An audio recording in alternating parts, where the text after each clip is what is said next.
गरीब काली बहू के घर एसी लेकर आई अमीर सहेलियां। एक गांव में 3 सहेलियां थी, पायल, फेरिहा और माहा। वो तीनों बचपन से ही बहुत ज्यादा अच्छी दोस्त थी। दोस्त, मेरे टिफिन में गेस करो कि क्या है? क्या हो सकता है? शायद भिंडी। भिंडी बिल्कुल भी नहीं। ओहो, अब बता भी दे। मैं आज बिरयानी लेकर आई हूँ। अरे वाह, बिरयानी! माहा ने ऐसा बोलकर अपनी सहेली के हाथ से टिफिन ही छीन लिया और भागने लगी। माहा, मेरा टिफिन दे। नहीं। दोनों सहेलियां हंसती हुई भाग रही थी। फेरिहा बस माहा को पकड़ने ही वाली थी कि तभी उसने उसका टिफिन पायल की तरफ उछाल दिया। फेरिहा, पकड़ सके तो पकड़ ले। मुझे कुछ भी नहीं चाहिए। अरे रे, हमारी सहेली तो नाराज हो गई।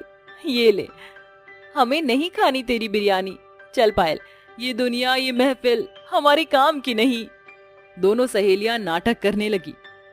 रुको तुम दोनों, चलो साथ में टिफिन खाते हैं। हाँ चलो। ये माहा भी ना एक नंबर की ड्रामा है। तीनों सहेलियों ने एक साथ लंच किया। देखते ही देखते ऐसे ही समय बीत गया और अब तीनों सहेलियां ही बड़ी हो चुकी थी। यार, ये समय कहाँ को बीत गया, कुछ पता ही नहीं चला। सही कहा। फ्रेंड्स, अब क्या करने का इरादा है? मैं तो अपने बाबा का बिजनेस संभालूंगी। अच्छा ख्याल है। मैं तो आगे एक बड़ी फैशन डिजाइनर बनूंगी। तू बता पायल, तू क्या करेगी? वो दोस्तों, मेरे बाबा के पास इतने पैसे नहीं हैं कि वो मुझे आगे पढ़ा लिखा सके, इसीलिए मैं नहीं जानती कि अब मेरा क्या होगा। पायल की बात सुनकर दोनों सहेलियां भी उदास हो गईं। पायल, तू बता, क्या तू आगे पढ़ना चाहती है? चाहती तो हूँ, लेकिन बस तू अपना सामान पैक कर ले, क्योंकि अब तू भी मेरे साथ शहर चल रही है। पर क्या? तुम्हारे बाबा बेकार में ही मेरी वजह से परेशान होंगे। मेरे बाबा की तू फिक्र मत कर, वो बिल्कुल परेशान नहीं होंगे। अपनी सहेलियों के इतना फोर्स करने पर पायल मान गई। उसने अपने घर में पूछा तो उसके बाबा ने भी हाँ कर दी, लेकिन उन्होंने पायल से एक वादा करवाया और फिर दोनों सहेलियां एक साथ शहर के एक बड़े कॉलेज में पढ़ने लगी। शुक्रिया माहा। इसमें शुक्रिया कैसा? जानती नहीं है, दोस्ती में नो सॉरी और नो थैंक्स। ओके? दोनों सहेलियां बड़े ही प्यार से रहते हुए अपनी अपनी पढ़ाई पूरी कर रही थी कि तभी अचानक एक दिन पायल के पास उसकी माँ का फोन आया। क्या हुआ? आंटी क्यों बुला रही हैं? अब वो तो जाकर ही पता चलेगा माहा। मुझे नहीं लग रहा कि अब मैं गाँव से वापस भी आऊंगी। मेरी दोस्त, तू खूब कामयाबी हासिल करना। मेरी बेस्ट विशेस हमेशा तेरे साथ हैं। पायल माहा के गले मिली और फिर दोनों सहेलियों के रास्ते बिल्कुल अलग अलग हो गए। पायल थोड़ी सी ही देर में ट्रेन से सफर करती हुई अपने गांव पहुंच गई। मैं आ गई माँ। कुछ देर शांति से बैठने के बाद पायल की माँ उससे बोली, देख बेटा, ये मेरा नहीं तेरे बाबा का फैसला है और मुझे यकीन है कि तू उनसे किया हुआ वादा नहीं भूली होगी। जानती हूँ आपने मुझे क्यों बुलाया है और मैं अपना वादा भी नहीं भूली हूँ। पायल अपने परिवार से एक वादा करके गई थी और उसके मुताबिक पायल ने 12वीं कक्षा के बाद 1 साल और पढ़ाई कर ली थी, लेकिन अब उसे वही करना पड़ता जो उससे कहा जाता। तेरे बाबा ने तेरे लिए एक अच्छा, सीधा साधा, शरीफ लड़का पसंद कर लिया है और अब बस भगवान ने चाहा तो कुछ ही दिनों में हम तेरी शादी की जिम्मेदारियों से भी मुक्त हो जाएंगे। ऐसे ही देखते देखते समय बीत गया और पायल की शादी एक बहुत ही गरीब परिवार में हो गई। पायल के ससुराल वाले बहुत ज्यादा गरीब थे, लेकिन वो लोग दिल के बड़े ही अच्छे थे, तो पायल उस गरीबों में भी खुश थी। लाइए मम्मी जी, मैं आपकी टांगों पर तेल लगा देती हूँ। अरे बहू, तू अभी तो रोटियां बना कर आ ही रही है, रहने दे, मैं खुद लगा लूंगी। माँ जी, मुझे आपकी सेवा करते हुए बहुत अच्छा लगता है। पायल रोज अपने परिवार की ऐसे ही सेवा करती थी, जैसे सभी के लिए चूल्हे पर खाना बनाना, हाथ से सिल और चटनी पीसना भी, वगैरह वगैरह। इसी तरह देखते ही देखते समय बीतता जा रहा था और पायल भी अब एक बेटे को जन्म दे चुकी थी। ऐसे ही गरीबी में समय बीतते हुए कई साल बीत गए। पायल का बेटा भी अब 3 साल का हो चुका था। सड़ी गर्मी पड़ रही थी। ले ले ले, रोना नहीं मम्मा है ना। पायल ने अपने बच्चे को हाथ के ही पंखे से हवा की, लेकिन वो बेचारी पसीने में नहा रही थी। अब तो उनके घर में एक छत वाला पंखा भी नहीं बचा था, क्योंकि पायल के पति का काम बिल्कुल बंद हो चुका था। तो उन्हें वो पंखा भी उधार कर उतार कर बेचना पड़ा। पायल हवा कर ही रही थी कि तभी उसके दिमाग में एक आइडिया ने जन्म लिया और वो बाहर आ गई। अपने घर परिवार के लिए अब मुझे ही कुछ करना पड़ेगा। पायल ऐसे बोलती हुई एक बड़ी कंपनी में घुस गई जहाँ एक रिसेप्शन की जॉब के लिए जगह खाली थी। अगर मुझे यहाँ भी नौकरी मिल जाए तो मेरे घर के हालातों में बहुत सहारा हो जाएगा। पायल वहाँ गई और वो इधर उधर देखती हुई चल ही रही थी कि तभी उसकी टक्कर उस कंपनी की मालकिन से हो गई। दिखता नहीं है क्या? Sorry sorry sorry. जैसे ही उनकी एक दूसरे पर नजर पड़ी तो वो हैरान रह गए। पायल, क्या ये तू है? तू बता, तू कैसी है? ये तूने अपनी क्या हालत बना रखी है? पायल ने फेरिया को अपने घर की पूरी स्थिति बता दी। उसकी बात सुनकर फेरिया ने उसे तुरंत जॉब पर रख लिया। तेरा शुक्रिया दोस्त, अब मैं चलती हूँ, कल पक्का टाइम से काम पर आ जाऊंगी। जब पायल चली गई तो फेरिया की सेक्रेटरी ने उसे उसके खिलाफ भड़काने की कोशिश की। मैम, ऐसी काली कलूटी रिसेप्शनिस्ट से वो क्लाइंट बाहर से ही डर कर भाग जाएगा। आप इस गल्लू को काम पर मत रखो। तुम सिर्फ अपना काम करो, वरना तुम्हारी नौकरी खतरे में आ सकती है। मुझे सिखाने की कोशिश मत करो, समझी? फेरिहा ने यूं ही अपनी सेक्रेटरी का मुंह बंद कर दिया और अपने दिमाग में एक योजना बनाई। शाम को पायल खाना बना रही थी कि तभी दरवाजे पर दस्तक हुई। पायल ने दरवाजा खोला तो वो हैरान रह गई। तुम दोनों? दरअसल वहां कोई और नहीं बल्कि उसकी बचपन की सहेलियां आई थी। महा भी आई हुई थी, तो मैंने सोचा कि क्यों ना आज हमारी दोस्त के घर जाया जाए। तुमने बहुत अच्छा किया।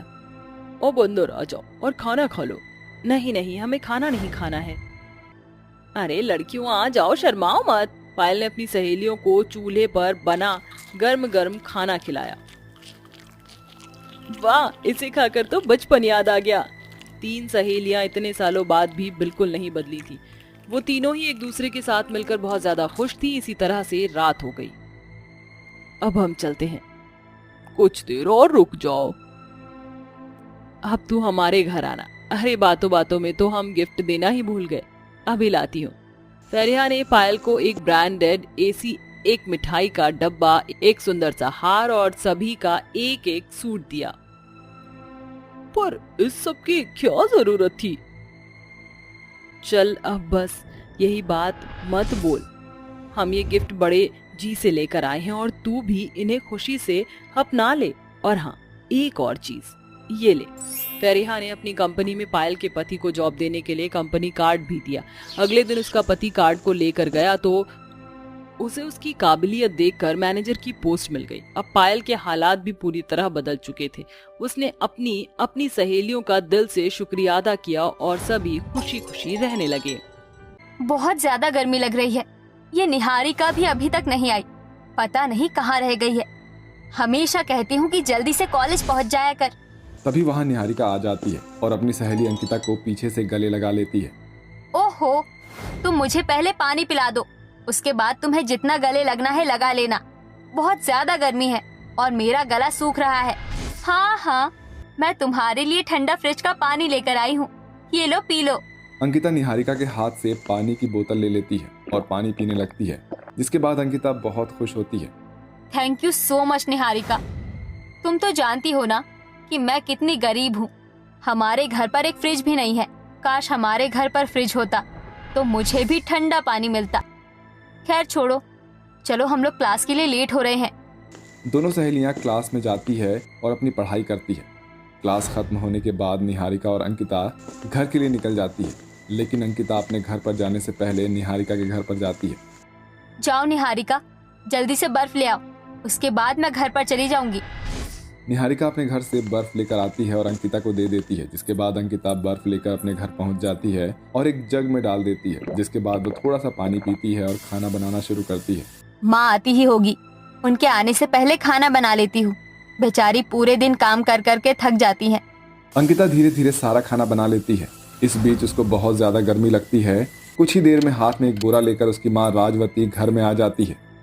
अरे अंकिता, लगता है तूने सारा खाना बना लिया है। चल मैं मुंह धो लेती हूँ, उसके बाद तुम मुझे खाना परोस देना।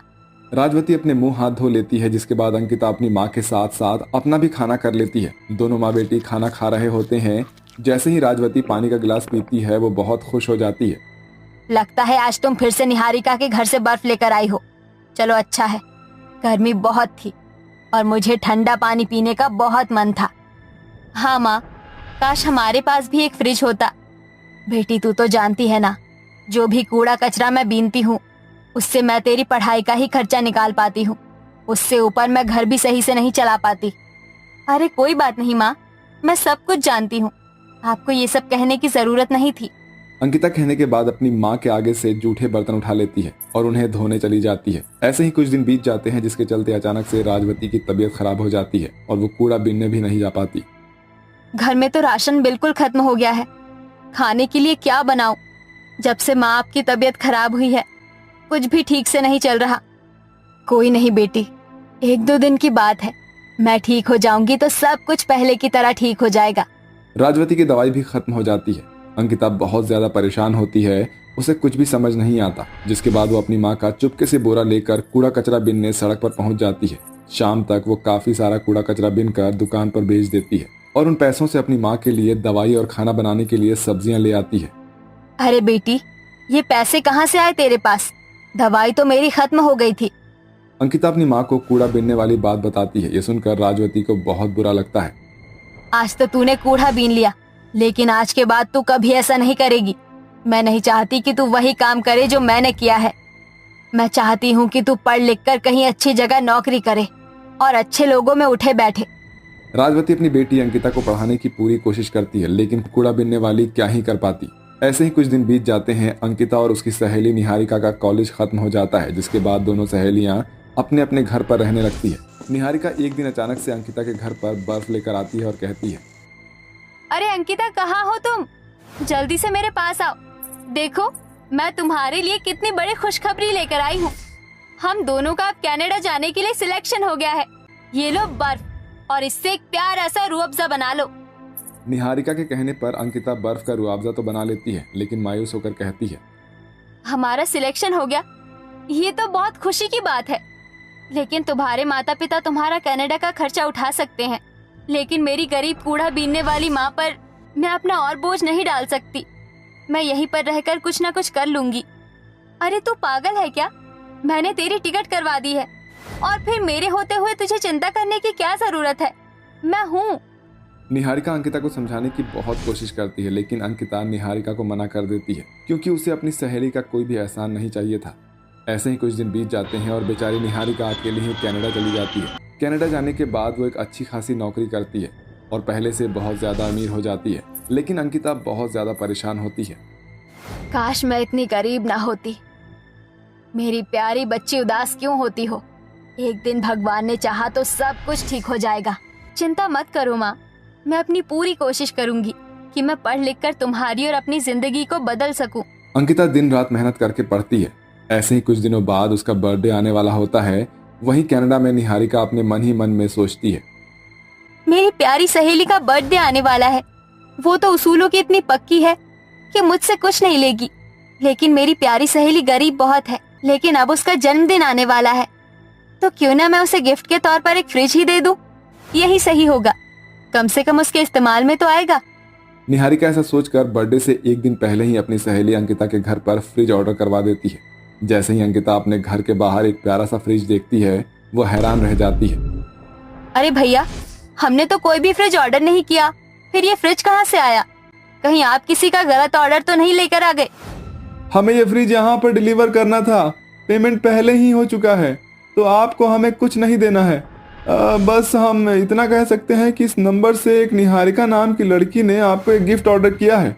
बाकी की बातें आप इन मैडम से ही पूछ लीजिएगा। डिलीवरी बॉय अंकिता को नंबर देकर वहां से चला जाता है, जिसके बाद अंकिता उस नंबर पर कॉल करती है और कहती है, निहारिका, तुम्हें मैंने कितनी बार समझाया है कि मुझे तुमसे कुछ नहीं चाहिए। तुम अमीर हो, लेकिन इसका मतलब ये नहीं कि मैं तुमसे कुछ भी ले लूं। फ्रिज कितनी महंगी चीज है, तुमने एक बार भी नहीं सोचा और यूं ही भिजवा दिया। अरे अंकिता, तू मेरी बहुत प्यारी दोस्त है और फिर मैं तेरे लिए इतना तो कर ही सकती हूँ। मुझे पता है तू मुझसे एक कील भी नहीं लेगी, लेकिन तेरा बर्थडे आने वाला है और ये मैंने तेरे बर्थडे के तोहफे में दिया है। अब इसका इस्तेमाल करना और मुझे याद करते रहना।